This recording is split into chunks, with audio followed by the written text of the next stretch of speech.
रसूलुल्लाह सल्लल्लाहु ताला अलैहि वसल्लम ने फरमाया, मुनाफिक की 3 अलामतें हैं। जब बात करे तो झूठ बोले, जब वादा करे तो उसके खिलाफ करे, और जब उसको अमीन बनाया जाए तो खयानत करे। रसूलुल्लाह सल्लल्लाहु ताला अलैहि वसल्लम ने फरमाया, 4 आदतें जिस किसी में भी हों वो खालिस मुनाफिक है, और जिस किसी में इन चारों में से एक आदत हो तो वो भी नफाक ही है जब तक उसे न छोड़ दे। वो ये हैं, जब उसे अमीन बनाया जाए तो वो अमानत में खयानत करे, और बात करते वक्त झूठ बोले, और जब किसी से अहद करे तो उससे पूरा ना करे, और जब किसी से लड़े तो गालियों पर उतर आए। इस हदीस को शाबा ने भी सुफियान के साथ अमश से रिवायत किया है। रसूलुल्लाह सल्लल्लाहु ताला अलैहि वसल्लम ने फरमाया, जो शख्स शब कद्र ईमान के साथ महज सवाब आखिरत के लिए जिक्र इबादत में गुजारे, उसके गुज़श्ता गुनाह बख्श दिए जाते हैं।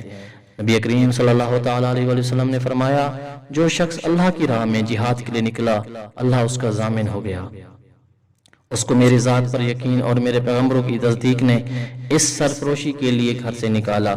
मैं इस बात का जामिन हूँ कि या तो उसको वापस कर दूं सवाब और माल गमीनत के साथ, या शहीद होने के बाद जन्नत में दाखिल कर दूं।